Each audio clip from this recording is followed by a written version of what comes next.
Howdy, folks. Happy Tuesday. We have a Stanley Cup champion. We will be discussing that in a few minutes. We're welcoming Joe Yerdon to the show once again. Hey, Joe. We will start, as we always do, with Russ with the pre-show. Go ahead, Russ. Well, let's talk about a fraudulent, horribly run organization in the Chicago Bears. Let's talk about them for a minute because they started the season. Now, in the offseason, they picked up Nick Foles. And they started the season, and they said, Mitch Trubisky is our quarterback. He looks great right now, and he's our guy.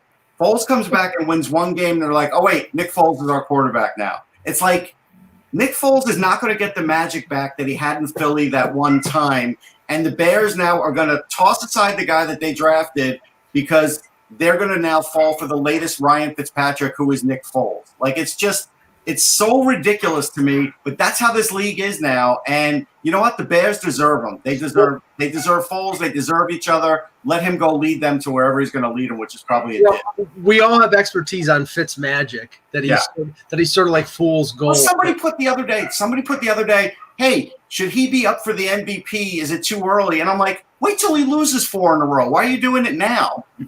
Yeah, they're talking about Josh Allen for the MVP. So come on, it's like. But I mean, I heard the explanation that I think they were playing Atlanta. I think it was Bill. I was listening to Bill Simmons' podcast, and he basically said they knew that they were going to come back against a bad Atlanta team, and they didn't want to be stuck with Trubisky coming back in that game. So what they did is they put Foles in so they could justify changing over to Foles as the quarterback. And you traded 2 first-round picks to get Trubisky a few years ago, and now you're just gonna threw that in the sewer, basically. Yeah, they could have picked Mahomes. Right. Would have solved everything. Could have picked Mahomes. So good Watson as well. So could have the team that traded the pick to Kansas City so they could take Mahomes, right, Joe? Who that was? Yeah, I can't quite remember. But my favorite bit about Trubisky though is he has like that stirring comeback against Detroit to start the season. Everybody's like, see, he's back, he's got it. I was like, I know how this goes. He's going to beat Detroit, he's going to look good, and then he's going to stink, and then he's going to be done. I didn't know it would be week 4. Joe, since we have you on, let's get your opinion now on Matt Stafford, who's probably going to throw for 150,000 yards in his career and never win a Super Bowl. Like, how does that feel? He's never going to win a playoff game. I know. What are you talking about? Like, he's not Super Bowl. What do you mean? Haven't won a playoff game since 91. Like, come on. Like, this is how it goes for this franchise. They're the worst franchise in football. Was that Scott Mitchell? The Browns. It's them and the Browns. It's 1 and 2. They gave him a weapon in Johnson, and Johnson retired because he got broken and because they didn't give him any support help. And then, they didn't give him a line for preseason. Kevin Allen was excited. Kevin Allen thought they might do something this year. He got excited this year. No. What are they going to do? They brought in a bunch of old Patriots guys to run the team, and they decided they wanted to be a run-first team with Stafford as your quarterback in a passing league. Like, it's the same backwards-ass decisions they made when they had Sanders, when they decided, like, we're going to be a passing team. We have the greatest running back in history. Okay, right. Joe, I think we're like me as a Bills fan, Kevin Allen, who's a Detroit fan, somebody we both know, David Alter, who's a big Detroit land. We're all gluttons for punishment because these organizations suck. It's like Jan and Russ, they're Jets fans. They haven't had a championship since 1969. I know. We may have cornered the market on suckage here. Let's put it that way. I was 5.5 years old. Like, great. I don't know. It's crazy for me as somebody who's 41 to say I was lucky enough to watch Detroit win their 1 playoff game since 1957. Wow. It was against Dallas, man. Dallas, right? Was it Dallas? It was Dallas. They beat the crap out of the Cowboys. Then they got smoked by Washington in the NFC title game. But nobody was beating Washington that year, not even Buffalo. Yeah. All right, there you go. All right, Ak, we're ready. All right. What sport are you talking about again? Yeah.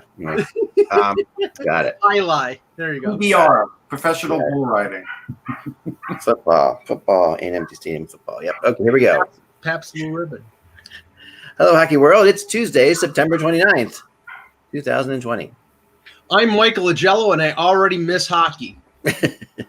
I'm Jan Levine. It'll be Russ Cohen. Russ Cohen. Joe's still at the point where he gets introduced by me, and we're joined today by special guest Joe Yerdon. Thank you, Joe, for joining us. Absolutely. Thanks for having me. One more time, you have to put yourself in the introductions, just normally. No, it's great having you. So it's over. The bubble is done. We have a Stanley Cup champion, and I really was pulling hard for a game 7, but it really looked like Dallas was exhausted. Like that's playing a game like that as your third game in 4 nights, and then also playing a game like that with all those overtimes, which essentially was your 4th game in 4 nights.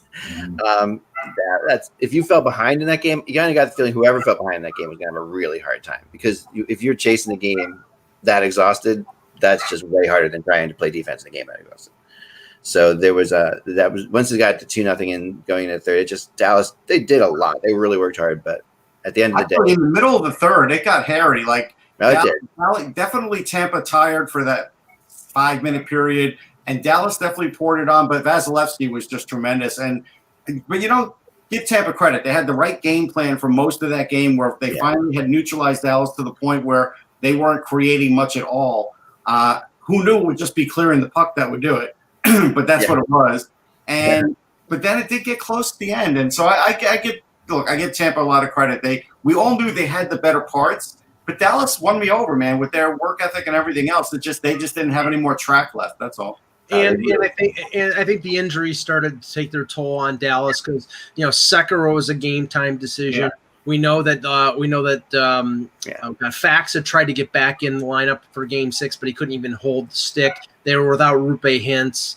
I'm sure there were other players that ended up playing and I'm sure on the other side as well that there were players that were playing dinged up. That's always the case during the playoffs. But when Blake Como was out, so there were 3 or 4 key players for Dallas that weren't in there, and I'm not taking anything away from Kamano or Dowling, but obviously the level of play dropped for Dallas, and more of the responsibility was on the Perrys and the Pavelskis and Ben and Sagan, and some of them stepped up, but Tampa was just the better team. That's why I picked Tampa in the series, and congratulations to them. And I believe me, I don't think there should be an asterisk at all in this cup win. If anything, the asterisk should be it was more challenging, because the commitment that these guys had to show unfortunately it made the loss worse. Looking at the basis of Dallas, imagine going 2 months, basically in a bubble and losing that game, that's really tough. That is about as hard as it gets. Plus, you had the initial round to kick it off to begin with, which we haven't had before. So we had another layer of games that sort of counted to a certain extent, adding to the battle of attrition that the playoffs already are. Yeah, Joe, I haven't seen anybody this upset in a bubble since John Travolta. Joe, hold on to that one for a while. Can we mute Russ now after that line? I thought that was it was my task in life to make the lame lines. Joe, man, I don't come back from that. Yeah, I don't know. Throw a softball in for me here. Jamie Benn, I've never seen somebody more emotionally devastated at the podium than Jamie Benn was yesterday. I want to talk a little bit about these two teams and what's going to happen to them going forward. But in terms of Dallas, I think they left it all out there. Yeah, and Ben's a guy he doesn't do a whole lot of talking.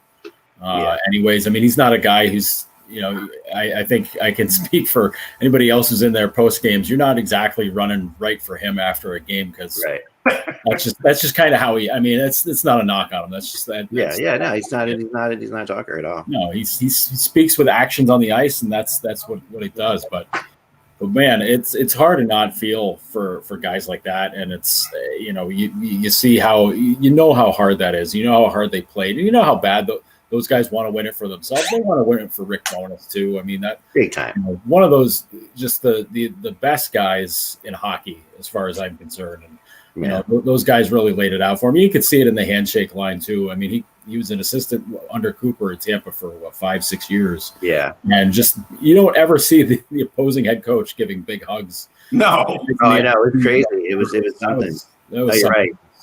We talked about it with Kevin Allen a little while ago. Is that between Bowness and Jim Nill, you have two of the nicest people you'd ever want to deal with in Dallas. Two of the greatest. They're great with media.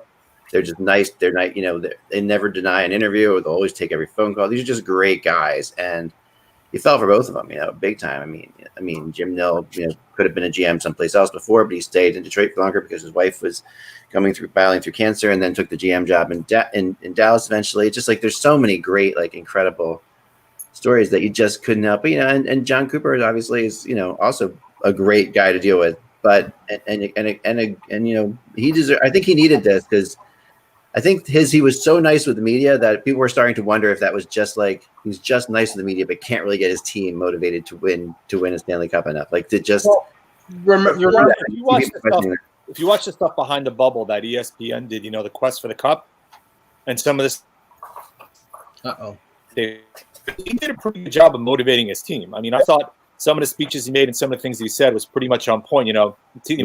Getting them to attack immediately, not necessarily waiting back. And I think the difference between Dallas and Tampa is Tampa, you think, may have more shots to get a kick at it, right? To have an opportunity of winning the cup based upon the core that's there and the offensive firepower that's there. You look at Dallas and you start on this, again, they'll be a good team, but you look at them and you go, I'm not quite sure how easy it's for them to get back to this level based upon the age and the offensive talent that exists on this team. And that, I'm sure, had to play into their minds as they're going through it, saying, this may be the best shot we have to win the cup. Next year is clearly not certain by any stretch of the imagination for that franchise. Well, let's talk about that, because I mean, obviously it's going to change from celebration of the cup win to, oh crap, it's the off season and now we have to get all these plenty of time to worry about that, Mike. They've got a whole week and a half. I mean, it's like there's that's a lot. I mean, like, it's just like this is not even. I mean, to me, it's like that's so in the future. Jeez.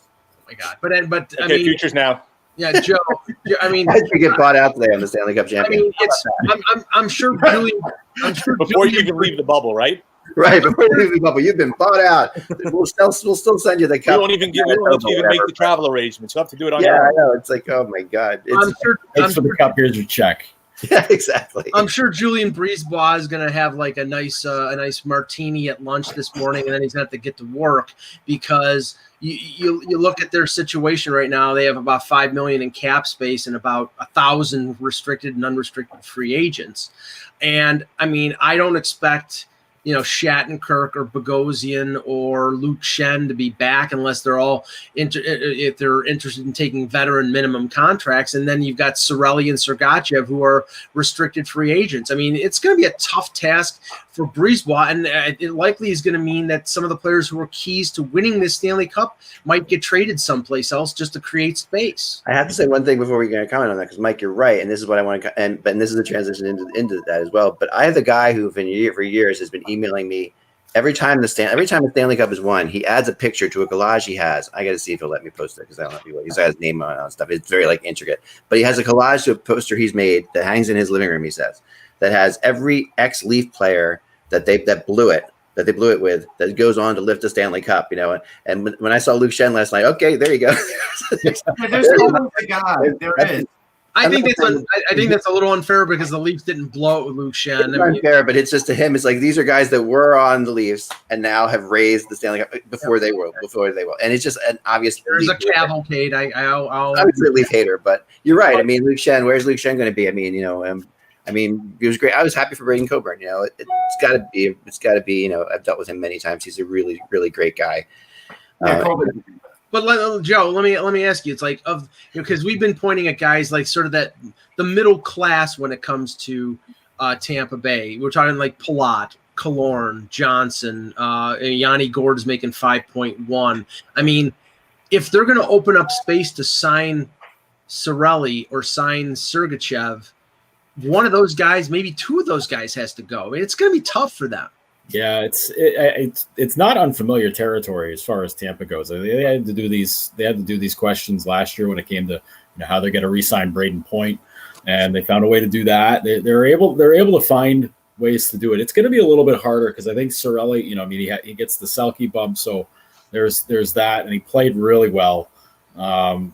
But I think that's where guys like Palat, Tyler Johnson, these guys, you start kicking around like, well, if they trade one or two of these guys, they got a plenty of room. But it's what makes this team go. I know they've always seemed to have a steady supply of guys coming out of Syracuse and out of other ranks. But, at some point that starts to run a little bit thinner than normal. I mean, Tampa's been really good at it. But this is going to be a really nice test for Brisebois. see how he handles it. Obviously, Yzerman had his hands on everything, and I hope they're kind enough to send him a Stanley Cup ring for winning it this year, because this team has got his marks all over it. But how they handle this offseason is going to be really interesting, because the cap's not going up. Money's tighter everywhere, and I don't know that they're going to be able. Teams are going to either be able to handle taking those guys on, or if Tampa wants to take the guys in return, that's going to need to make those moves. Russ, it's funny because last year, for them to open up the space to sign Point, they traded JT Miller to Vancouver, and all he did was lead the Canucks in scoring and have a great year. So, they'd be giving up good players. And as we saw with the Stahl deal, even though Stahl's probably at the end of his career, it's going to cost these teams to trade players who have term and money on their deals to get rid of them. They might not get anything back other than a draft pick for some of these players if they have to move them. No, that's true. Luckily, though, they do still have prospects, right? We saw Volkov. Right. He's going to get in there. Matthew Joseph is going to get in there. Taylor Radish, maybe. Mitchell Stevens, most likely. Foots is still a little away, I think. But they have guys that they could slot in there with these veterans to help offset that and still have a chance. And that's the one guy I'm really happy for in that organization is Stacey Roost, because he's been there 8 years. We had him on our show so many times, and they've done a good job drafting. He's the assistant GM, and you know what? Like that, those are the kinds of things where you look at Tampa and you say, even with the situation, even though they're not even drafting in the first round, they're not bereft of prospects. They still have them. Yeah, an ex-friend can put Volkov's picture up on the wall, because Volkov was the second-round pick that the Leafs traded for Brian Boyle a few years ago. So there you go. Tell your friend. Yeah. I'll add that. Keeps on giving. And for Mike, the chat room is saying, why would you have to add a pick for like Tyler Johnson? Well, if you notice, Tyler Johnson's not playing like Tyler Johnson anymore. Right. And he's got several years left on his deal, which is the final per. Well, you guys see this picture? This is kind of cool. This is on Reddit. This is John Cooper, Palatka, Lauren Johnson in their Calder Cup victory picture, and then their Stanley Cup victory picture. I thought was really cool. I mean, and I just happened to be in the building when they took their Calder Cup picture, because it was against the Marlies in Toronto. Right. So that's very cool. That kind of thing, the journey that those guys have been on. I like that kind of stuff. So anyway, go back to Cooper coaching Patrick. I mean, here's a funny thing I'll be writing about later, but John Cooper, it just got mentioned a little bit on NHL Network yesterday. Like, I went to Nassau Community College. The college next to it is Hofstra, and that's where John Cooper went. And he wasn't a hockey player. Like, he didn't go there. He went there for lacrosse. And Hofstra was a better school than Nassau Community. I'll give him credit for that. But he is still friendly with the same people that he was friends with in college. Like, he still sees them every year. Like, this is the most regular guy you will ever see. He just seems like one of those guys that you'd be stuck with from college. Like just like that. The guy was just like got all the girls and was a fun guy to hang out with, and just like really smart. It just seems that Cooper, and then definitely a politician. Cooper feels like a politician sometimes to me in a good way, and but not. I mean, he definitely knows how to play the media. Put it that way. Yeah, and he's got this happy-go-lucky good guy stance. He's very calculated in what he's doing, and it's fun to watch. Like, he's calculating. He's a smart guy. He comes out with Aerosmith t-shirts. He would survive a much harder market than that. That's the thing. It'd be interesting for him to see what would happen if you threw him into Edmonton or something like that. Just how he would handle that. He could be the Team Canada coach for the next Olympics. Yeah, no, he very well could be. He could be. But remember, if Tampa hadn't won, there was a lot of questions as to whether or not Cooper, despite his extension, was going to stay around. There was substantive questions as to whether or not he was the right guy. Clearly, he pushed all the right buttons now, and that argument ends. But heading into this playoff, there was definitely a lot of chatter that if they didn't get it done or they flamed out in the first round, he could be on his way out the door, despite everybody thinking how good of a coach he was. So, Joe, on the flip side here, now we get to see what Jim Nill does, because you've got Khudobin, who got you to the Stanley Cup Finals as an unrestricted free agent. You've got Ben Bishop, who everybody assumes it was an injury, and I would assume it was an injury that kept him out of most of the playoffs. Bishop's got term a little over $4 million for I think another 3 years. If they sign Khudobin, I mean, Ottinger obvious is the goalie in waiting, but it's probably going to take a couple years for him to be ready to be a number one. They're in a weird position because are you just going to let the guy who got you to the Stanley Cup final walk in free agency? Yes. Yeah, I think they do. I think because he's an older player. Yeah. Guy catches a heater in the playoffs. We've seen that happen a lot. And those guys that do that, and if they're in the backup position, they're the guys that usually walk. I don't see Montreal feeling bad about letting Jose Theodore or Yaroslav Halak walk away. I mean, you need to have two really good guys to carry you. And I think next season that's going to be vital. If the schedule is going to be really tight and packed, you might need three guys, right, and get you through a season. So, I think in Dallas's case, hey, if Khudobin's happy being there, sign him short term, keep him around. That's fine. But obviously with Ottinger, he's the guy in the future. You got Colton Point kind of hanging around in the background too. Yeah. He's obviously not on as high of a plane, but he's a guy that they seem to like. But I think in this case, there's going to be a need for goaltending all over the league. I think if you're just going into it thinking you need two, you're probably wrong. You probably need three. So I think Khudobin's going to be. Somebody's going to pay up a lot of money not a lot of money, but it's probably better money than what Dallas is going to want to keep him around at. But he played great. He's put himself in a good position to really get a nice deal. Yeah. Now, Eck, what did you think of when they showed the video outside Amalie Arena where people were literally packed in, yelling and screaming and spreading COVID-19? Like, Florida is the dumbest state in the union. They really are. And I'm not calling their fans dumb, but I looked at that and I cringed. I'll be honest. My son who's 15 is like the Florida man memes are like everything to the kids. Like the Florida man, the stupid Florida man thing. Like, oh, Dad, I got another Florida man thing.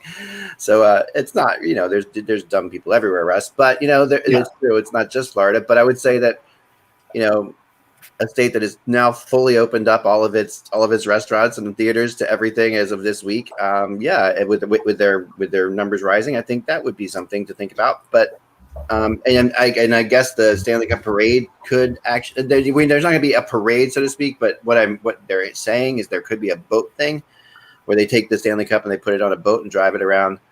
But there are other boats around. Didn't we learn from 1980? Kind of cool, though. I mean, that would be a kind of a cool way. I know, but Philadelphia had a parade after they thought the great pandemic was over, and then they had another one.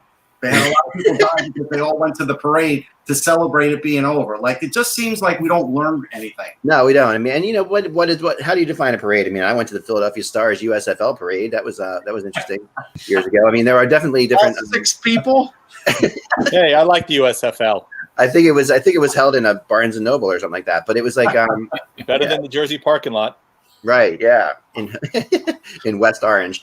So I think that. I mean, parade. Toronto knows nothing about that. I mean, if they have a parade on the water, you know what's going to happen. All the docks are going to be filled. All those restaurants and places, people are going to be packing the docks. Yeah, no, that's I mean, to a degree. I mean, I think that it won't be as bad as a downtown situation. I mean, watch a shrimp. Right. It's not as bad as downtown. It's also, it's made for TV. It's a TV type thing. Like if you put them on a boat, you drive it around and stuff like that. You can say, "Stay home. We're going to drive them around different places," and you see them. I think that would be cool, especially given like the whole. Remember the viral video of them? Are you saying that the Rangers won? They would have put them on the circle line. Oh yeah, definitely. Go all the way up to West. Back would have been great. I had this thought though. Talking with some just transit all the kills of Long Island, just like. Go ahead, Joe. Well, like if this is the same situation, if this is the Sabres winning the Stanley Cup, are you going to tell me that Alumni Plaza and like Niagara Square would be jam-packed with people celebrating? No, of course they are. I mean, I know Tampa's been there before, but that seems like a lifetime ago in 2004. But holy crap, like you win a title, people are going to go crazy for it. And they'd be. I know you want to shame everybody for it, but like I get it, Joe. Totally get it. Joe, there would be thousands of people of prior aviation waiting for the plane to land. Oh yeah, like they wouldn't need a police escort to get back downtown. The fans would be driving there themselves. You kidding me? I mean, I heard something mentioned the other day, and this is not to get political at all, but this is interesting. My daughter's at a college, right? And my daughter's a freshman in college. She's in her own room. Only the freshmen are on campus. That's all the people are on campus. They don't have, not sharing dorms. It's a crazy situation for her. She's calls all the time. She's really depressed because it's like it's bubble like, in college. And it's it's not what you would picture your college experience being like. So, but the interesting thing that's coming out and through that whole thing is like, they're talking about like all of the cases that have happened, with the rising cases among that age group because they are read that colleges are a dangerous place to be. Right. Not a single death in that age group. So the interesting weird thing about that, that thing now is that the virus is obviously spreads like wildfire through that age group, but it is more of just a flu in that age group. Not to say it could be transmitted to somebody older and really be in trouble, but the reality is I think we're going to see a redefinition of a lot of these outdoor things as time goes on based on age and based on stuff like that. I don't know. There's no right answer in this thing. I do feel bad, but I think there should be maybe no one over 50 or 60 or I don't know what the age is going to be. Well, that rules me out. Jesus. That rules us out too. But I'm just saying that I don't know what the rules are going to be, but there's definitely a difference in the younger thing as far as how it reacts.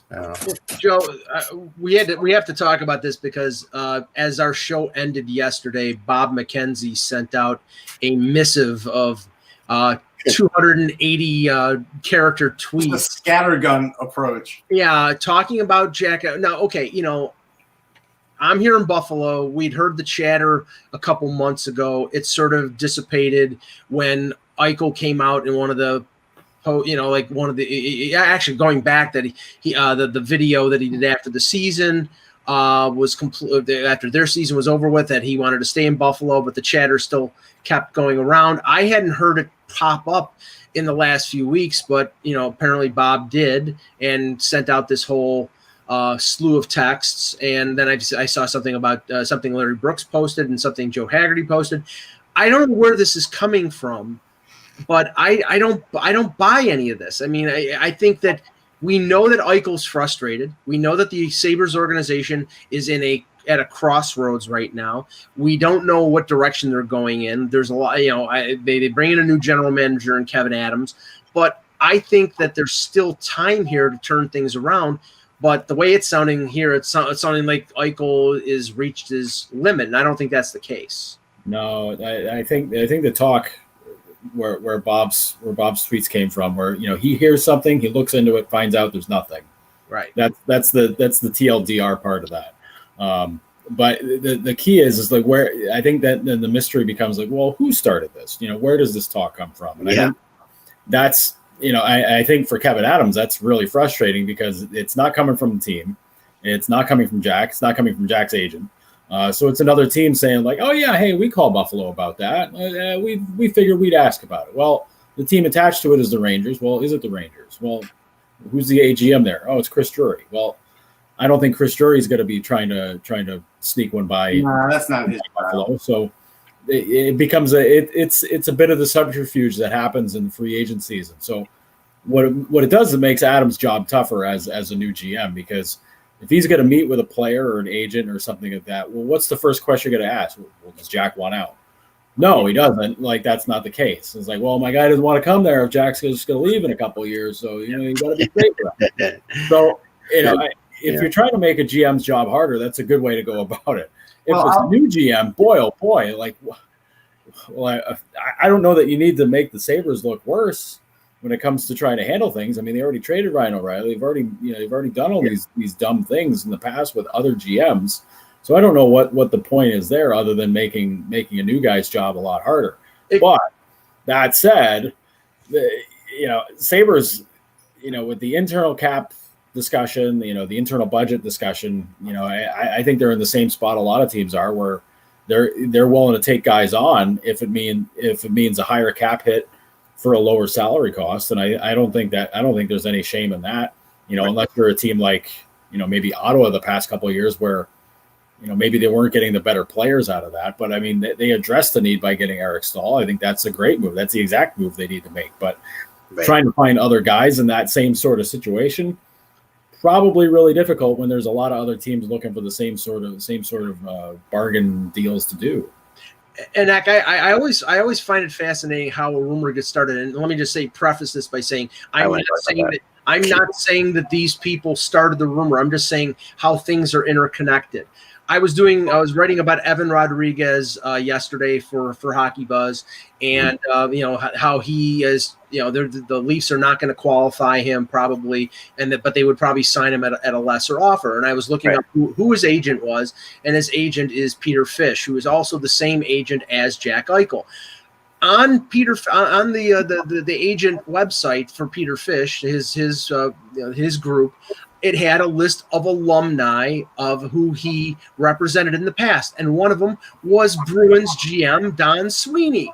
Now, and we've heard consistently, well, the Bruins would love to get Jack Eichel, because he's from the Boston area, but that's just a pipe dream. But you don't know whether, it could have been Sweeney, it could have been somebody connected to the agent, it could have been somebody completely different. But all these interconnections, that's how these rumors get started. And it's fascinating. It's one of my favorite things about this. It's like the anthropology of this whole world that I live in. It's why I find this job interesting and keep doing it, because there's a lot of repetitiveness in hockey, but rumors, there's so many fascinating backward stories. And so for there's crazy speculation out there about this whole Eichel thing. There has been forever, as you guys know, and different things. Right, but I got an email yesterday from Bodog with actual odds, and that came out before Larry Brooks' deal with maybe with the Rangers and why he doesn't think they're interested. But I have to say this: if we think Jack Eichel is not happy, basically if you feel like Jack Eichel is unhappy, you're probably right. His agent's not going to tell you that he's unhappy. What player is happy in it when your team's losing? There's and any highly competitive guy like Jack Eichel is incredibly competitive. Any guy like that with you, really well, Joe. How is he going to be happy as his team's not making the playoffs and his team's doing these crazy bonehead moves? It's going way on. And I'm sure he spoke to Kevin Adams, and I'm sure Kevin Adams didn't promise him the Stanley Cup next year. So Eichel probably looks down the road and says, "I got at least 2 more years of this." And this situation does feel like the beginning of what happened with John Tavares and the Islanders. And this is what happens when you have a great player, you have a franchise guy, but you keep losing, and there's not a lot of evidence that things are getting better. He's not going to wait forever. And whether he gets traded now or not, it doesn't mean that it's not being talked about in some way, even though it's probably not going to happen this year. What I'm about to say here is not fact. Okay, I'm going to throw this out there. But this is putting together various, and I was doing this morning. I like to do this. I have it's so funny. I should have pictures on the wall with strings attached to them. But that's what this is. Putting together various scenarios. Okay, Jack Adams is a new GM in Buffalo, right? Kevin Adams is long ago. I'm sorry. Adams. All right, new GM in Buffalo, right? Okay, he is friends with lots of people throughout the hockey world. He's a player. He's an ex-player. Ex-players are some of Bob McKenzie and ex-players. There's a lot of Bob McKenzie and player stuff. So that Bob McKenzie wants him to be successful in Buffalo. He wants him to have the best chance he can. And he also wants to make a good source with him and have the information from him and get if there's a Buffalo trade or something like that, give it to me, Bob McKenzie. Da da da da da. So you think Bob is shooting down these rumors to help Kevin Adams out? I think that's a big part of it, because go back a little bit. When the trade with Stahl happens, how is it broken on the internet? Who breaks the Eric Stahl rumor? Who breaks the Eric Stahl thing? I don't remember. Kevin Weeks, wasn't it? Yeah, Weeks. Yeah. Weeks or Drager. It was one of those two. Yeah, it's one of those two. It wasn't McKenzie, right? Okay, so that doesn't mean anything necessarily. Like I'm saying, but I've seen other reporters get mad at GMs for saying, "I'm your guy." I've talked to GMs and say, "Oh man, I want to give you this, but or so and so is going to be so pissed off at me if I give this to you first. So find this out someplace else." I've had that happen too. So to me, there's a couple things. One, he definitely sees that this is important. If this gets out of hand, this could go towards a John Tavares thing. But if it's squelched in a big way, which McKenzie did, as big as you can do, if you're squelched in a big way, maybe you can stop it right there, and also make a friend with the GM at the same time. Well, let's cut the Tavares comparison. That's the theory. Well, let's just cut the Tavares comparison off here, though, because you got to remember, Tavares 3 years of his ELC. Then he signed a 5-year extension, and that allowed him to go to free agency at 27. Eichel, after his ELC, signed the 8-year, $80 million contract, Joe. So if he gets disenchanted after 2 more years, he's still got 4 years left at $10 million. The Sabres still control where he goes. I mean, within reason, because, Eichel could say, I'm not playing for you anymore, and he would, make them trade him potentially to where he wants to go. But he has control here, and the Sabres have control here because there's still term left on that contract. Sure, but here's the fun part of Eichel's contract is he has a no move clause that kicks in 2 years. So right. If it gets to a point where this team is still, piddling around and just not doing anything, in 2 years he could say, I want out, and I get to pick where I get to go. Right. And that really holds the Sabres over a barrel if they're in a spot where if there's still a 70, 80 point team per season, over an 82 game season team. I think at that point, I think fans here would be like, listen, let Jack go somewhere else. Right. let him go win somewhere else. This team is garbage, and you guys have screwed away 7 years Right. in his career. I mean, we're talking 5 years of just this team just being bad, and they look how many. We've already talked 2-3 GMs.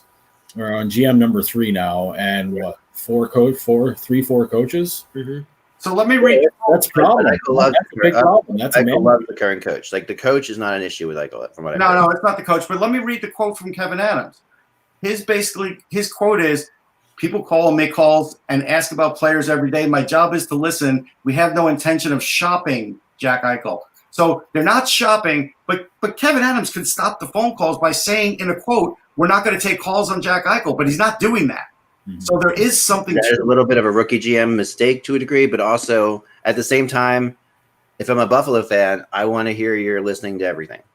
Like, and I don't want you to sit there and say, and even though I don't want you to trade Eichel, I don't want you to be shutting doors on other players. Like, the assumption is if he shuts the door on Eichel, you'd be shut. But if an organization wants to take the tack that Jack's happy and we don't want to trade him, you could stop that instantly. Right. And the only thing you can say is at least it's not the general manager who traded the Conn Smythe Trophy winner away for Tage Thompson, Sabotka. I mean, not yet, Mike. Couldn't time. I just got a text. Like, this is so funny. This is a we'll say current former. This person has been a general manager at one point in their lives. Okay, this who's watching the show right now, who said to me this: the reason you don't say that Jack Eichel is not available at all is you want people to call about Jack Eichel because that opens up conversations for other people. Yeah. So, like, the idea here is like, no, Jack's not available. So what I think he's saying is, Jack's not available, but I'm glad you called. I'm kind of interested in this player that you can start conversing. Yeah. If Jack Eichel, if everybody knows Jack Eichel's not available, who are people calling the Sabres about in reality? Like, who are they actually? Jack's not available, but Colin Miller sure is. Right. I don't think, honestly, and GMs like that, Or what if Jeff Gordon calls and says, well, hey, we'd love to have Jack Eichel, and maybe Mika Zibanejad is the guy that we send a return, or, it's things like that where you start, it's not the main name, it's the other names that get thrown. Exactly. Right, but then, you know what? Then don't even say you have no intention of trading. Just say, all I'm doing is listening, and that's all I'm doing. But the minute you say you have no intention of trading, but you're still listening, you're already conflicting yourself. He could have. Well, no, I don't think so. But for the reasons I just brought up, I think that you can saying you have no intention of trading, and then going to Jack behind the scenes and saying we're definitely not trading you, but we want people calling us to. Yeah, but I mean, to the public, if you basically say, I know I have to sell my '65 Mustang, but I'm not gonna. The guy comes and he says I'm not gonna sell it, but then Joe walks along and got $20,000 cash, and you say, all right, you know what? I'll sell it. Like, that's basically Kevin Adams is basically telling us there is a price for Jack Eichel. That's what he's telling me. I don't think maybe the price isn't for Jack Eichel. Maybe the price is for Sam Reinhart. That's what I think. But you're not going to call for Jack Eichel and end up with Sam Reinhart. That's not going to happen. He needs to get it out there that Reinhart and other players are available. The Rangers aren't giving you Zibanejad for Sam Reinhart, but they would for Jack Eichel. If you're trying to trade Reinhart, we all kind of know Reinhart could be possibly. He's one of those guys who's on the edge. It's a good example, right? Like, he could be moved. Probably they don't want to move him. That's fine. So how is he going to get people calling him about Reinhart? He can't call their teams about Reinhart because that immediately then he's shopping him, and that word shopping is a big bad word. That's why he said we're not shopping, right? That's in the locker room shopping. You don't have to say they're shopping. All right, so shopping in a locker room destroys locker rooms. That's why I don't write players are being shopped ever. I always write other teams are interested in this guy.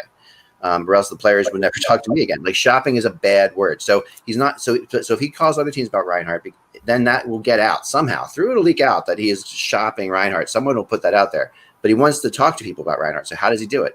So how does he do it? How does he get people to call him about Reinhart? In that case, he gets people to call. He gets people to call him about Jack Eichel and call about other players. Yeah. I don't think it's a bad move. Shopping's a bad word. Listening is a different word. Listening is shopping with different connotations. Exactly. And a player, when I've written so many rumors over the years where I say so and so, I knew that a team was shopping this player. I knew it because lots of people were saying it, and not just me, and it was out there. Instead, I would say Montreal is interested in that player. That's a totally different world for a player. If they hear Montreal's interested in me, that's cool versus Detroit or whoever's shopping me. That's another deal. Well, Joe, I was going to ask Joe a question too. Joe, when is Jack Eichel's $7.5 million bonus due in 2021? It should be the same day everybody else's bonus. July 1. It's July 1. Okay. I know, but weren't those things pushed back to No. The bonus for this year was already paid in July. No, it was paid already. It was pushed back. His next bonus is in 22-23, so that would be paid on July 1st, 22. Got it. So that's another $7.5 million bonus. If the Sabres aren't good by then, they probably will try and get rid of Eichel before they have to pay that bonus. Well, I mean, if they still think that if they still believe they're in the same financial stress, right, when it comes to that, and for whatever reason, they like to keep the money separate between the Bills and the Sabres, which I mean, right. You get it. It's team budgets, but at the same point, the money's coming from the same. It's coming from the same people. It's coming from the same spot. It's not like they have a shell company for the Sabres and the Bills. Yeah, the NHL's got all kinds of rules. They got to be so careful about that. Right. So I mean, if they're in a spot where 22-23 they want to trade Jack because they don't want to pay his bonus, like all right, so you sell the team like that at that point, just sell the team. At that point, no. Yeah, but it's not an impossible thought. This is a guy who is having financial trouble. The Sabres lose money every year. At some point, he may not want to pay this bonus anymore. Where's that new gas? They're at that point where they don't want to pay Jack Eichel's bonus. Jack Eichel, top 10 player in the league. They don't want to pay. I get it, but.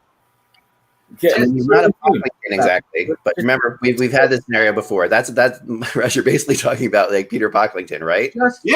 Just tap that new gas well, for Christ's sake. No, but Eck is right. They capped them. They capped all their wells.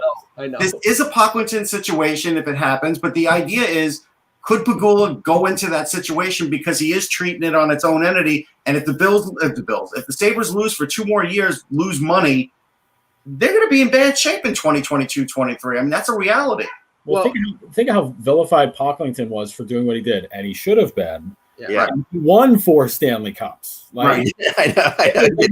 Playoffs. He won another one after he made that trade, by the way. Right. Like, Joe, I think there's a chance. I don't know if it's going to happen. I don't want this to turn into a complete. You also don't want. I'm sorry. You also want. You can't tie like the New Jersey Devils to the Philadelphia 76ers either. Like there's certain things you.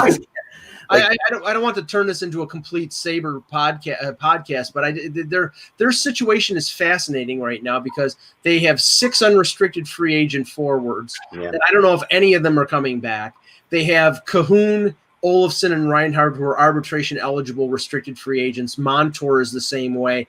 You have McCabe 1 year away from the UFA. You've got Ristolainen 2 years away from the UFA, whose name has been out there. I mean, I don't know. This would be a challenge for a veteran general manager, and Kevin Adams has virtually no experience. Yeah, but he's made one trade, and I think it was a really smart trade. I agree. No, I agree with that. I have a little bit of a breaking story here. I don't know if this is out there or not because I haven't been on Twitter and all that stuff today and all that stuff. But the NHL start date is tentatively January 18th. Yeah, I'm not shocked at that. I thought maybe January 2nd. January 18th seems reasonable. Okay. That's the target date they are looking at right now. So forget the 82 game schedule. Right. I would say that, Mike. Finish before the Olympics. So it has to start January 18th, has to finish before the Summer Olympics, which is when the Summer Olympics are. July 22nd? Yeah, July 22nd. There, right. So I just had this conversation on Sirius, and while NBC would want that to be the case, who's to say in 3 or 4 months if there's going to be an Olympics? We don't know. It's true, but you're gonna have to play. Prepare for that, but then all of a sudden, if there's no Olympics, then they've got nothing. You're not gonna be able to start the season, and NBC will require you to plan on being done by then. Put it that way. Like they will say that because the Olympics. I don't think they can do that because they have 100 channels. Determine the channels. Olympics in January. But they have 100 channels. It doesn't matter. They could show it all if they wanted to. But you have to wonder, they don't have a guarantee. Maybe watch NHL on USA again. I don't want to do that. NBC forced the Stanley Cup Finals to have a back-to-back. I'm not saying I want to. I'm just saying On the Home Gardening Network. NBC doesn't have a guarantee for the Olympics. Why in the world would they stop the NHL for overlap when there's a chance the Olympics could still be canceled? Come watch the Stanley Cup Finals on Bravo. You're right. You're right, Russ. I mean, I think that at the end of the day, the feeling. Remember this year when the NHL started this season. Remember they were starting. Is the outdoor just started? I think that the reality is that they're going to have to be out by what is the intent. That the Olympics are probably going to happen. That is the feeling that everybody has. Now, we could be totally wrong. Of course, we know not to trust anything. We could all be hit by an asteroid on election day. Anything's possible. But we have to realize that, I think that's how it's going to – and there's so much planning involved that they have to pick dates now, and they have to – we're going to start January 18th. We're going to end July 10th or 15th or whatever, maybe the day before the Olympics. Maybe they have the final day of the Stanley Cup Finals is right before the Olympics. They cross-advertise. Is the Outdoor Life Network still around? No, but I mean, first of all, they're going to have to – What did the Outdoor Life Network become, Mike? Versus. Very good. Excellent. I still have a versus swag from some NHL event. I still remember writing a versus T-shirt with a versus thing on the logo. But Joe, this is the thing. I think we're going to see a very different schedule. If they try to squeeze in 82 games starting January 18th, probably the regular season ending, May, mid to late May at the most, probably mid-May. You're going to see double headers, like say Buffalo goes to Boston, and they're going to play one game on a Saturday and one game on a Sunday, and get the two games because they play them 4 times, 2 home, 2 away. You're going to see double headers in consecutive days to get those games out, so they don't have to so it cuts down on travel and hotel costs. I'm assuming they have to do that because otherwise there's no way they can fit 82 games. They're going to have to probably play 5 games in 7 or 4 games in 7. I think they can come up with a major regional schedule early on so they don't have a lot of travel and can get in the maximum amount of games. That would make sense. And remember, and it's still reality. People, and I don't know if you heard this, Joe, or not. I don't know if you read it or we were talking about, though, is I was told by a team in the NHL that the league floated past the concept of doing 2 games in one day, of doing an afternoon game and a night game, which is crazy. I know, but that's they're looking at without fans. They're like saying, okay, we do like a 11 o'clock game and an 11 o'clock morning game, 8 o'clock game. That's hard. That's really hard. Really hard. The one thing I think all of us have heard this is that they're talking, keeping the Canadian teams together, for the early part. Yeah. Try to get as many of those games all squared away as they can. Right. I think makes sense, especially with Canada's quarantine rules and whatnot. I think if you're going to try to do as many games as you can early on to try to avoid as many of the government entanglements as you can, I think that's a smart way to do it. But I also think, man, if you're going to be doing things like that, I think with 48 games, I think if you just run a lockout schedule and try to do a full playoffs, I think that's the best way to go about it. It doesn't keep anybody happy, especially if you're not but I think that's the best way to do it if you're not going to have fans, or if you're going to have limited fans in the arena. I think that's the only way you can really get away with doing a semi-full year. I mean, we've already had a shortened schedule this year. We've done it in the past with previous lockout seasons. So to me, 48 games and a full playoffs is the best way to go about it. If you want to do the 12 team the 12 team playoff again on each conference, hey, run with it, go crazy with it. That was great. No, I don't have a problem with that. I don't know. 70 games. I think if they had 70 games, I think owners would still be happy. Well, remember this, guys. The games that you're taking off, if we start in December, like the originally was big. So you get 1 more month of games. How many games in a month? They have 4 games a night, like roughly 20. Usually it's between 12 and 14 games a month. All right, but even say if you're doing 4 games a week, you're really pushing it, like 16 games a month. That's what most you can do, right? So that's 5 months. Yeah, right. So the way you look at that is, every game that you play without fans in the arena, you're not really losing money. That doesn't matter as much as it matters when they can get fans back in, right? So like to them, if they don't see fans getting back in until February or March, then they're pushing it back to January versus starting in December doesn't really make that much of a difference. If as long as they don't care, and I really don't think they do care as much about 82 games as much as they just say, it's what we'd like to do. Well, I mean, if that's the case, then Bettman, every time he goes in front of the camera and the microphone saying we're going to play an 82-game season, should stop bringing it up, because it seems like it means a lot to him to bring it up every single time. Well, he's saying that ideally they want to play 82 games. He's saying that so that the television people know that that's what he wants to do, that he's not trying to shortchange the television people, but he's going to be a situation where he has no choice. He's going to be thrown into the spot where they're going to say. I think you could get in 70 games because there's no All-Star game, there's no outdoor games. There won't be a big winter break. Like, I think you could probably squeeze in 70. Yeah, you can cancel the winter. Drew something for my dog. Sorry. I thought you were Aaron Rodgers for a minute in the You can cancel the Winter Classic because there's not, at what point would it be to play in an empty stadium? No, there's no point. Right. So, but it's the perfect time for them to go up to like that rink in Alberta where there's just the ice in the middle. You could do Central Park. You could do Central Park finally. Right. Yeah, There is that rink up there that that they go and shoot the commercials at all the time. That's like in the middle of and the only people that'll show up, Russ, or something like that, and it's like crazy, and it's really cool. And the only people that'll show up, Russ, are the people who try to rob people. No, but honestly, harsh statement on Alberta. No, we're talking about New York. No, but Joe, the problem I have here is if there isn't a change in the border restrictions, I don't know if they have a season, because the CHL, the AHL, they all have franchises in the US and in Canada, and they're all planning on a January start, and that's conditional on, like, say, Saginaw being able to go to play London. I mean, if they can't cross the border, and like right now, the Canadians didn't allow the Blue Jays, their own baseball team, to play in Toronto. I mean, I don't know how they do this. Yeah, for me, it's. I think that's where a lot of the talk of having the Canadian teams just all play each other to start a possible NHL season comes into play, and I think the AHL.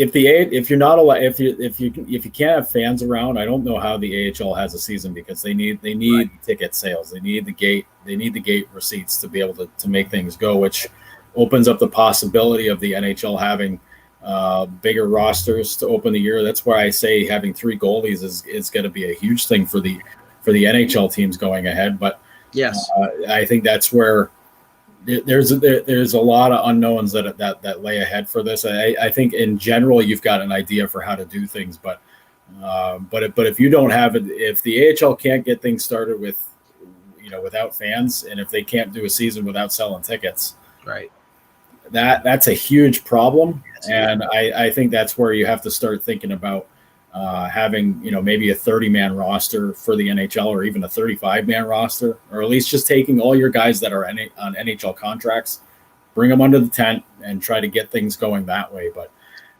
there's a lot of stuff that lays ahead as long as this is still, as long as COVID's still out there, and there's not, there's no vaccines or anything. Because, I think the second there's a vaccine, I think we know not exactly all the people that are going to be at the front of the line for it. I think it's going to be athletes and celebrities and whatnot are going to be right there getting it, to get those industries back started right away. And then you get your fans, and then you get your people going. But there's a lot of stuff there's a lot of stuff that still needs to get figured out before we get things going again. So I want to get into some rumors here for a second before we get out of here. And so today, Kevin Allen posted a blog, which then I posted on my blog. And I want to send you this list too, Joe. I'm going to send you this list because we're trying to get writers' opinions on this thing. So, and we've gotten a lot of different opinions, and a lot of different writers getting back to us still on it.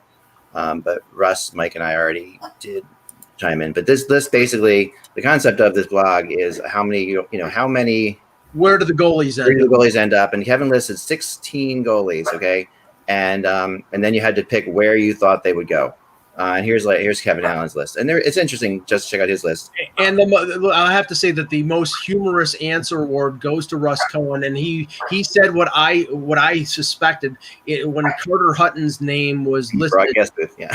Russ said the broadcast booth, and I agree with that. So we have Tom Laidlaw in New York from NHLer. So let's look at Kevin's list, and I know for a fact that Kevin got these names from a GM who did this for fun, like another GM who did this for fun, which I thought was kind of cool. I'm going to try to get some people like that as well to anonymously do it for fun, and see if we can post the original one. So yeah, so Craig Anderson, the Islanders, I like that idea. I think that makes some sense, right? That's I think Crawford with the Blackhawks that feels like the right way to go. Mm-hmm. Now Kevin I noticed he didn't put Frederick Anderson on his list, did he? Which is weird because he had us all pick him. That is weird. I got to ask him that question. Why we don't have him there? I'm assuming I think he thinks Frederick Anderson's staying in Toronto from all the talk about. I think Carter Hutton back to St. Louis is interesting because I don't know that Sabres and Blues should really make any more trades. Yeah, moving ahead, I think that's probably a bad idea. It makes sense for Hutton because that's familiar territory, and obviously with Jake Allen now off to Montreal, I think that they're going to need somebody to kind of balance things out with Bennington. I think St. Louis, with how Bennington played in the postseason, I wonder if there's some worry there. I mean, obviously they got Ville Husso, who seems to be the next guy in line, but yeah. But Jimmy Howard in Buffalo, I think that's a locality thing, just because he's from upstate New York and there's some familiarity. But I think Jimmy's interesting. I mean, he had a horrible year in Detroit. Yeah, I don't know that there's going to be a lot of solace here in Buffalo for having him back if he here to back up Olmark, but it's really interesting as far as Jimmy goes, because I mean Jimmy plays with a chip on his shoulder constantly.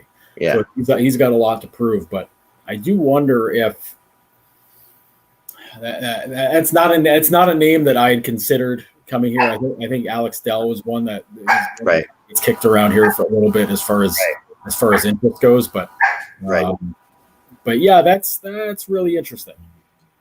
Yeah, I had Howard potentially going to Edmonton because they're spending a lot of money on Mikko Koskinen. I don't think they're bringing back Mike Smith, and obviously Ken Holland has the connection with Howard going back to the Red Wings, and I don't think Howard coming off that bad year is going to be in a position to demand a lot of money, and he might get 25 to 30 games being the 1B in Edmonton with Koskinen there. So I had Frederick Anderson on my list, and I had him going to Mike's list here. Here we go.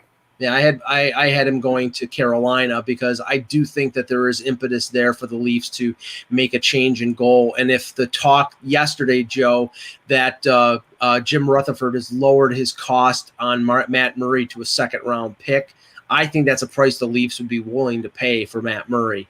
And I think, we know Dubas's motivation when it comes to Matt Murray being. Yeah, but he's not going to pick up every Sioux Greyhound just because. But Russ, it seems that way. I know it seems that way, but Murray, I would make it too high. That price may get too high for Dubas because even though we know that the price has been lowered by Rutherford, it still may not be low enough. Yeah. Well, yeah, I mean, they're not going to give away a guy who's won 2 Stanley Cups. So, yeah, I mean, I don't think Craig Anderson gets a job. I think he's retiring. I will say this. I don't think, like somebody's in the chat room saying Talbot back to the Flyers. He did not have a good time with the Flyers. They barely played him. Yeah. I don't think Cam Talbot would come back to Philly. No, I don't see that either.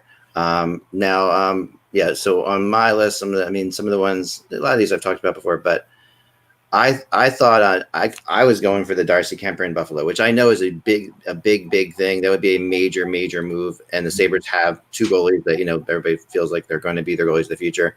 And Eck had to stick that New Jersey in for King Henrik. I'm staying with that. I really believe that's going to happen. Everybody says it's not going to happen, so I'm going to go to the well on that one because I know it's been discussed enough so that it could happen. I think the Coyotes are an interesting one with whether they decide to move Kemper or Ronta, because I think one of those guys is going to go. Ronta, I feel like there's a move with Buffalo and Arizona to be made there somehow, whether it involves getting a guy like maybe a Stepan to go to Buffalo. I could see that being a possibility. Some of my Sabres buddies really want him to take a run at Christian Dvorak as part of a deal, but I think a guy like Ronta in Buffalo to work with Ullmark makes a lot of sense. I know there's injury questions with both Kemper and Ronta, but I think I like where your head's at with Kemper and Buffalo. But you're right. That would be a big kind of seismic shift there as far as what they're going to do, because I think then that tells Linus Ullmark your time's probably not going to be very long here. Right. And it might indicate that maybe Luukkonen, they're kind of easing back the time on him, because I know they would love to get him a full year as the guy in Rochester. Yeah. I think that's the absolute right move. But I think with him getting a full year, without not having to worry about coming off double hip surgery, and how he comes back from that. I know he's playing in Finland right now, but I do think they want to kind of temper things with him. They want to let Portillo play as long as he can at UM to kind of stagger things out there. They might draft a goalie this year too, but in the meantime, they do need to shore up goaltending.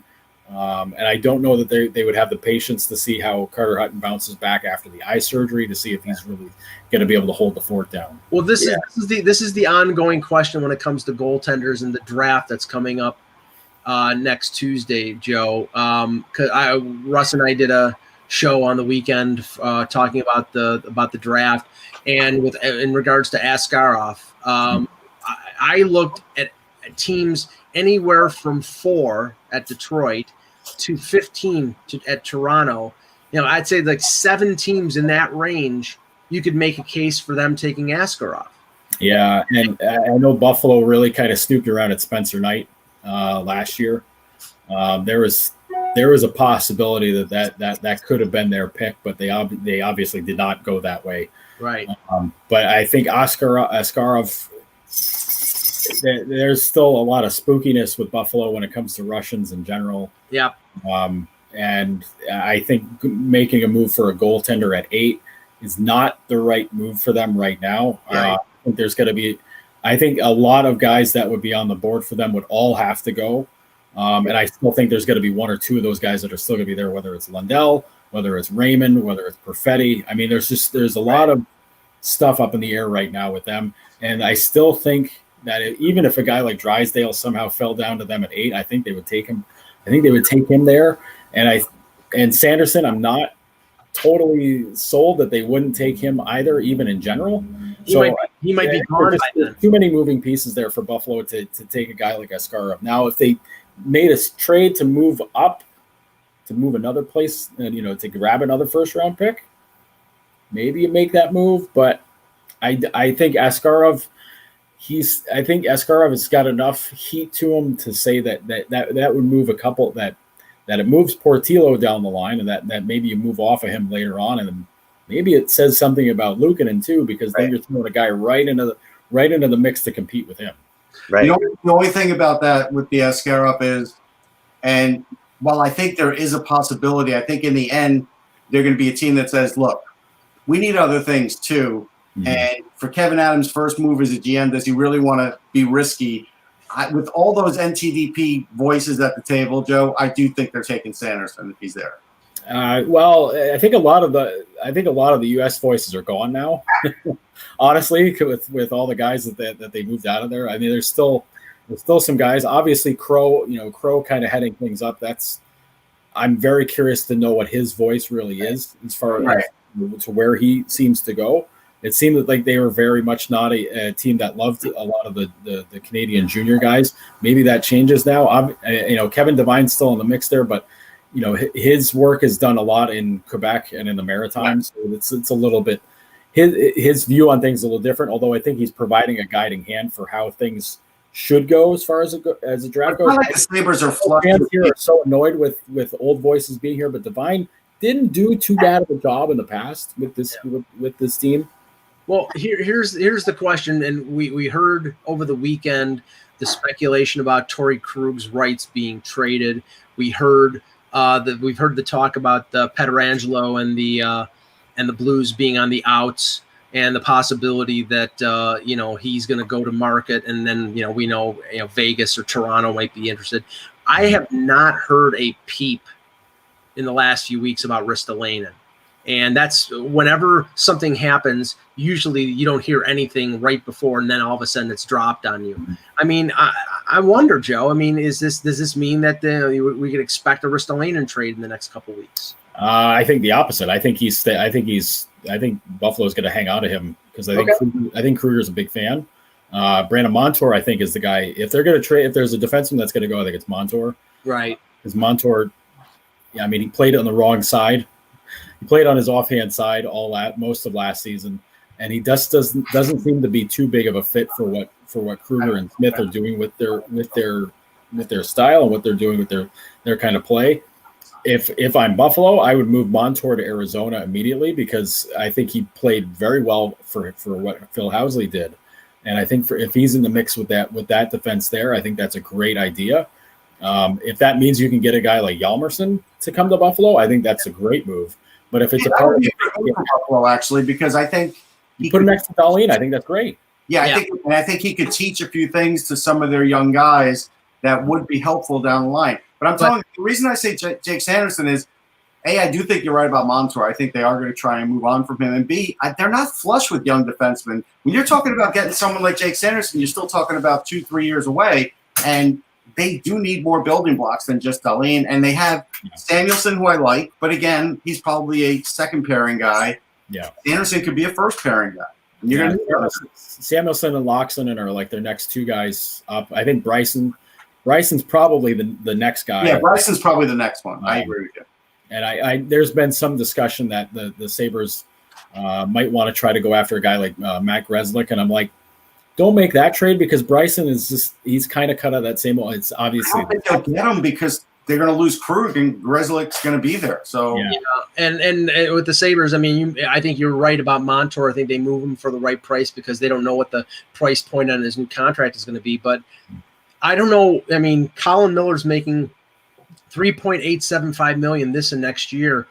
And we know that Kruger didn't seem to really like him as the season went along. It's like, I don't know whether that's just an albatross or whether they'll give him a second chance or I don't know.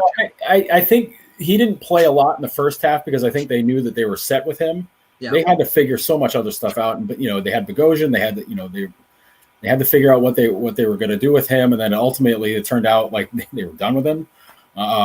I think they had too many cooks in the kitchen on defense. They were carrying 8 defensemen all year. They had 10 defensemen in Rochester. They were playing Casey Fitzgerald at forward, a whole bunch down. Yeah. That's not where you want your young, fresh out of college guy playing up front. They need to get him ice time, so that's why they put him there. But I think in Miller's case, the second half of the year when he was back with Dahlin, they worked really well, and I know that was a lot of Dahlin just kind of getting his game back to where it should have been. Mm-hmm. But Miller and Dahlin was a really solid pair for them in the second half. But I think I don't think Miller's the guy that you trade. I think he's a solid guy to begin with. Mm-hmm. Leave him alone. Figure out what you're going to do with Montour or Ristolainen. I think Montour is the guy that's going to go. But for them, they still love Will Borgen. I think Will Borgen's their shutdown type D, and he should get a longer look. He's probably going to get a longer look in Buffalo next year if they're keeping the costs down. He should be in there. He's probably going to be in their top 6, probably their third pair guy. But figuring out a guy to play next to him is going to be the big thing. I don't know if you want Cade Borgen to be that pair. Joe, you probably agree though. They have to restock the pond. Their pond. Yeah, absolutely, especially on defense. Yeah. But this is the thing. They have so many needs all over the place. I think that's what I'm saying. Forwards, they need D. You go D in the first round, then you're going to go and get an offensive player next. Like, I get it. They have a lot of needs. But that's the thing. I think they need to address a bunch of them because, let's face it, a lot of these prospects that have been drafted before aren't going to work out for them. And I'm not saying Middlestat, but I'm saying other ones, like Asplin's on the edge now. Like, who knows what's going to happen with him? Guys like Well, Asplund kind of got screwed up when they kept playing him on the wing in Buffalo. He needed to play center, and he needs to play center in Rochester, which he did, and he didn't look as good. And I think that's a lot of the Olofsson effect. That line was him, Olofsson, and Danny O'Regan. That's, you had a guy that pumped in 30 goals, and O'Regan was, he's a steady AHL player. Oh yeah, he's a veteran. Asplund, I mean, he scored he had 40 points, I think, that season, which probably more scoring than I think you'd really get from him. But if you turn him into a guy that's like a Johan Larsson light, I think that's the best, absolute best move you can do for a guy like that. But I think you're at the point in his career now, like you're either sticking with him and you're going to play him in the NHL, or you're trading him. Right. You can't keep him in the AHL for another. No.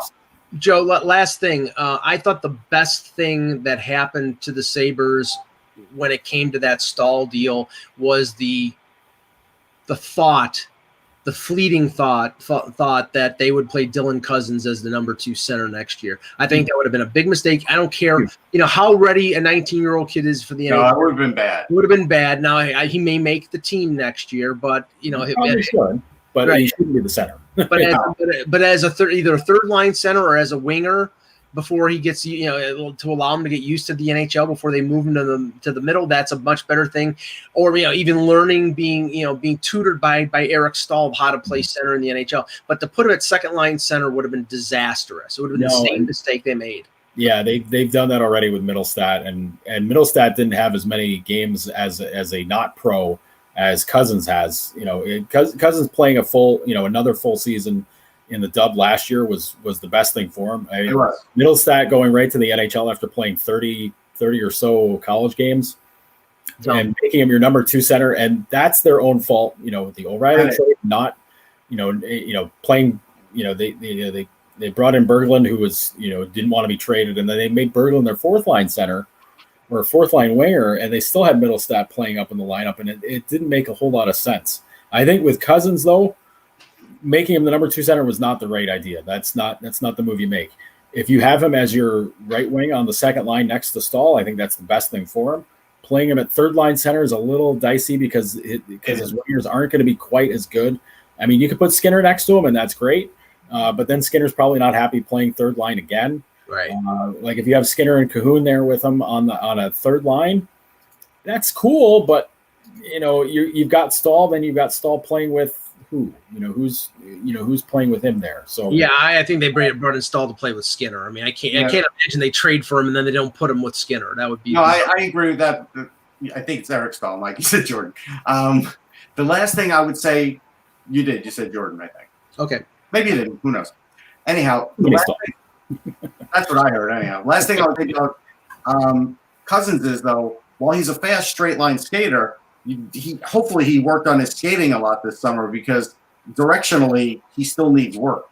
He's been able to get away with a lot at the junior level because of a great shot and size and speed for that level. Well, the other thing he needed to do after camp last year was he needed to get stronger. Period. Yeah. He needed more weight. He needed more muscle. Because if he comes in I think next season, if he comes in at 190, that's a huge bonus. That's a huge help, because I think last year he was about 170, 175 maybe tops.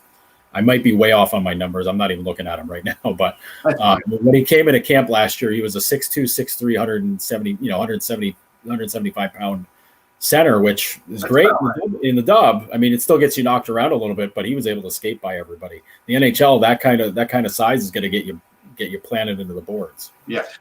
All right, great show, guys. I'm sure now we're all looking forward to buyouts and the draft next Tuesday, and then free agency. I'm sure it's going to be a packed week or so. Actually more like a couple 3 weeks of news in the NHL. Thanks, Joe, for joining us. I'm happy to do it.